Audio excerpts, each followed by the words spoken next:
study about the amphibian cardiac muscle graph. Again, I am repeating here my main focus is on identification. We are not discussing what are the common questions, everything. So, remember, before going, systole and diastole may be recorded as upstroke or downstroke depending on experimental arrangement. So, we can use straight away term like sinus activity, atrial activity or ventricular activity. So with this now we'll start. So first graph will be coming normal cardiogram. So how is the normal cardiogram? See here, three things you are able to see. So one is the sinus activity, other is atrial activity and other is the ventricular activity. So this is a normal cardiogram. So this identification you should know. So after normal cardiogram, we will see the effect of temperature on sinus venosus. So whenever you are pouring the warm saline or cold saline on sinus venosus, what effect will be seen? So see again normal. Now after this, what now? I am pouring warm on sinus venosus. So in this case, what will happen? Heart rate is going to increase, but height of contraction or force of contraction will decrease. So this is about the warm. Now what will happen if I am pouring the cold?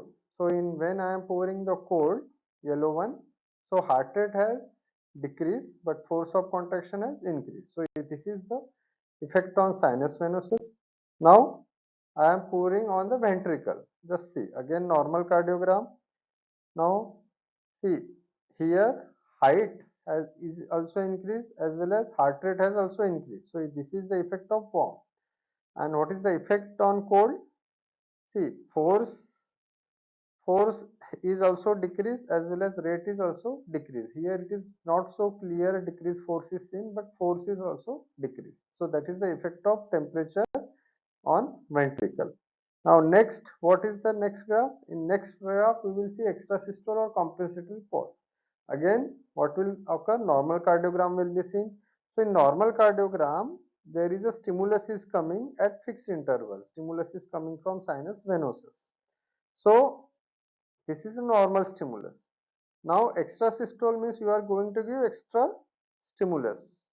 So this extra stimulus may be given from this red cross which you can see, but if you see carefully, this red cross is if it is following if it is following first half or you can say it is falling in contraction period which will correspond to absolute refractive period. So there it is not going to get respond to that stimulus. So if there is such type of stimulus, it will not respond. But now see here, I am giving a second stimulus. So second stimulus, it is going to respond because it was falling almost in, you can say, relative refractive period or relaxation period. So in such case, what is going to be seen? See, so height will increase, it will be seen, height increase will be seen, but whatever beat is following next beat it is not going to respond because that yellow second stimulus was very near which was falling in refractive period. So that is why it is followed by a missed beat which is called as compensatory pause, and after that again normal beat will resume. So this is what extrasystole and compensatory pause. So whenever there is a stimulus is coming, it is height may be increased every time, you may not get increased height. So reason for that is post systolic potentiation will be there. So this is extrasystole and compensatory pause. So compensatory pause is because it is not going to respond to a normal stimulus which was coming and which was falling in the refractive period.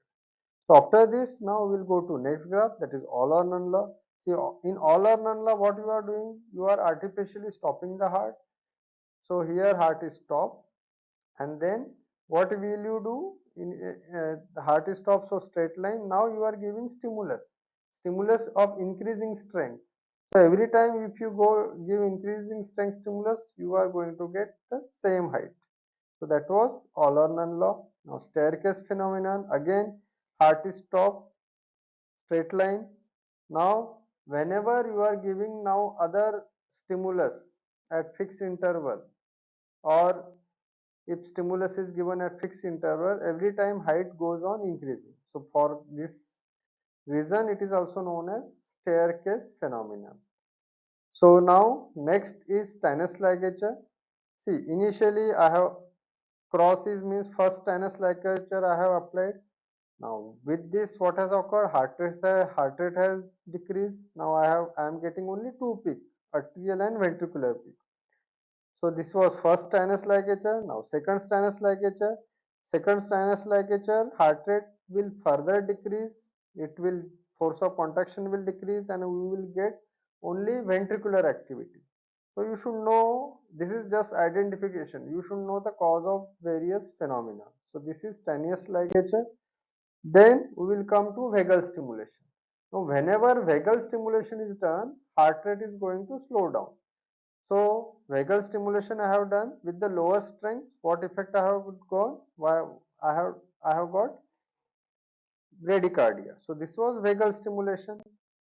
Now, so if I am now stimulating vagus with higher strength, so what is going to occur? So vagal stimulation has started. Yellow means vagal stimulation with higher strength. So initially, since it is higher strength, as a result of this higher strength, vagal will cause inhibition of heart. So that is known as vagal inhibition. Now, after certain duration of vagal inhibition, there is a phenomenon known as escape. Means heart will escape from the inhibitory effect of vagus. So as a result of that, heart rate will again start. So that is known as vagal escape. So exam point of view, you should know various causes of phenomenon, various causes of all these phenomena. So what is the common question? What are the properties of cardiac muscle which can be explained, and what are the various causes of phenomena? So I hope this short video was clear to you. So with this we will stop.